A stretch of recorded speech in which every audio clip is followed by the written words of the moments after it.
नमस्कार, मैं हूं सुप्रिया सिंह। शुरुआत करते हैं दिल्ली की 10 बड़ी खबरों की। लेकिन उससे पहले आपसे एक जरूरी अपील है। अगर आपने अभी तक द भारत खबर चैनल को सब्सक्राइब नहीं किया है तो अभी सब्सक्राइब कीजिए। हमारी खबरों की डेली नोटिफिकेशन पाने के लिए बेल आइकन को भी जरूर प्रेस करें।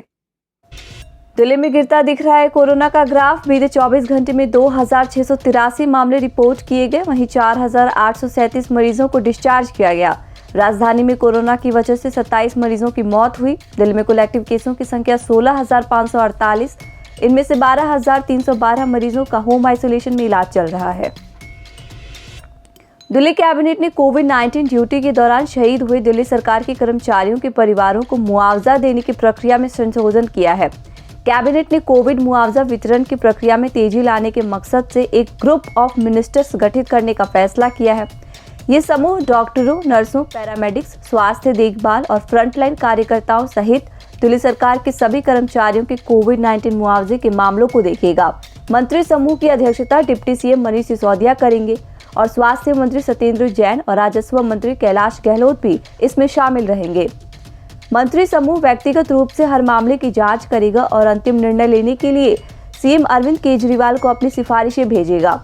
गौरतलब है कि सीएम केजरीवाल ने पहले ही ये घोषणा की थी कि कोविड-19 ड्यूटी के दौरान अगर किसी कर्मचारी का कोरोना से निधन होता है तो उनके परिवार को दिल्ली सरकार की तरफ से 1 करोड़ की सम्मान राशि दी जाएगी।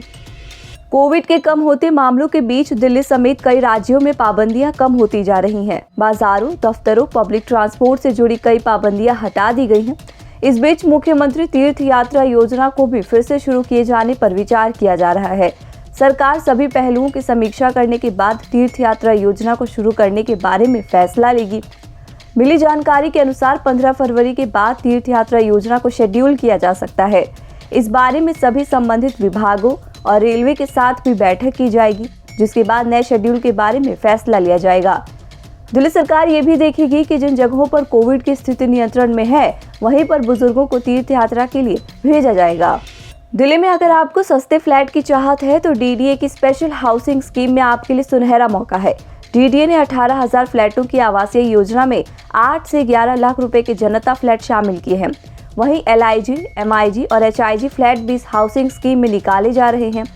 इसमें आगामी 7 फरवरी तक ऑनलाइन आवेदन किए जा सकते हैं। ये फ्लैट रोहिणी, नरेला, जसोला, वसंत कुंज, द्वारका, रामगढ़, लोकनायकपुरम जगहों पर निकाले गए हैं। डीडीए की इस बार निकाली गई स्पेशल हाउसिंग स्कीम पूरी तरीके से ऑनलाइन होगी। इसके लिए डीडीए की वेबसाइट पर जाकर आवेदन किया जा सकता है। इस बार की योजना में फॉर्म भरने से लेकर पेमेंट करने तक का सारा काम ऑनलाइन ही किया जाएगा। बीते 4 महीनों से बकाया चल रहे वेतन के मद्देनजर पूर्वी दिल्ली नगर निगम कर्मचारी विरोध जता रहे हैं। इसके चलते निगम कर्मचारियों ने ठेकेदारी हटाओ राष्ट्रीय संयुक्त मोर्चा के नेतृत्व में पूर्वी दिल्ली नगर निगम मुख्यालय के बाहर प्रदर्शन कर नारेबाजी की।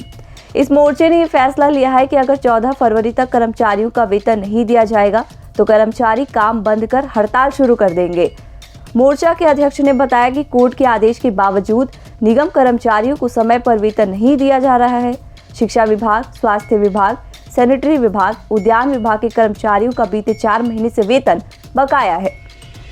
Indira Gandhi super speciality hospital में सुविधाओं के अभाव पर दिल्ली हाई कोर्ट ने हैरानी जताई है। साथ ही कोर्ट ने स्टाफ कॉन्ट्रैक्ट पर रखे जाने पर भी सवाल उठाया। दिल्ली सरकार की स्टेटस रिपोर्ट पर गौर करने के बाद हाई कोर्ट ने एडमिनिस्ट्रेटिव रिफॉर्म को निर्देश दिया कि वो दिल्ली सरकार के प्रस्ताव पर दोबारा से विचार करे और अस्पताल में रेगुलर स्टाफ की भर्ती करे। कोर्ट ने इसके लिए एलजी को भी मामले पर गौर करने और कार्रवाई करने के लिए कहा है। आपको बता दें, ये अस्पताल द्वारका में बना है, जिसके बारे में कहा गया कि उसमें आज तक इमरजेंसी सेवाएं तक शुरू नहीं हुई और डिलीवरी कराने जैसी जरूरी सुविधाएं तक नहीं है। दिल्ली के वित्त मंत्री मनीष सिसोदिया ने केंद्रीय बजट को निराशाजनक बजट बताया है। सिसोदिया ने कहा कि बजट में किसानों को कुछ नहीं दिया गया है। किसानों की एमएसपी का पैसा कम कर दिया है। पिछले साल 1 करोड़ 97 लाख किसानों को इसका लाभ मिला था, मगर अब 1 करोड़ 68 लाख किसानों को ही लाभ मिल सकेगा। वहीं पूरा देश कोरोना महामारी से जूझ रहा है, मगर हेल्थ सेक्टर को लेकर भारत सरकार ने आंखें फेर ली हैं। ऐसे माहौल में शिक्षा पर अधिक पैसा देने की जरूरत है, मगर शिक्षा का बजट भी कम कर दिया गया है। उन्होंने कहा कि जहां तक दिल्ली सरकार की बात है तो केंद्रीय बजट में कुछ भी दिल्ली को अतिरिक्त नहीं मिला है। दिल्ली सरकार अब रैन बसेरों में 3 समय का भोजन उपलब्ध कराएगी। 6 महीने तक पायलट प्रोजेक्ट को सफलतापूर्वक चलाने के बाद ये निर्णय लिया गया है। दिल्ली सरकार ने अक्षय पात्र फाउंडेशन की मदद से रैन बसेरों में तीनों समय भोजन देगी। राष्ट्रीय राजधानी के 309 रैन बसेरों में ये सुविधा होगी। अधिकारियों के अनुसार रैन बसेरों में ताज़ा ब्रेकफास्ट, लंच और डिनर उपलब्ध कराया जाएगा। केंद्र शासित प्रदेश में दिल्ली शहरी आश्रय सुधार बोर्ड के तहत रैन बसेरे संचालित होते हैं। बताया गया है कि गर्मी के मौसम में 6,000 से 8,000 तो वहीं सर्दी में 13,000 लोग रैन बसेरों में रहते हैं। इंदिरा गांधी अंतर्राष्ट्रीय एयरपोर्ट पर रोम जाने के लिए पहुंचे एक यात्री को तब पकड़ लिया गया जब पता चला कि वो किसी ऐसे यात्री के पासपोर्ट और वीजा पर विदेश जाने की कोशिश कर रहा है जो पहले ही इटली जा चुका है। आरोपी यात्री ने आईजीआई के इमिग्रेशन में तैनात अधिकारियों को बताया कि पासपोर्ट और वीजा के लिए उसने एक एजेंट से संपर्क किया था जिसने दोनों कागजात के लिए उससे 5 लाख रुपए वसूले हैं। आईजीआई थाना पुलिस ने आरोपी यात्री को गिरफ्तार कर लिया है जो मूल रूप से पंजाब के होशियारपुर का रहने वाला है। पूछताछ में उसने बताया कि होशियारपुर के एक एजेंट ने उसे विदेश में नौकरी का झांसा देकर 5 लाख रुपए ले लिए।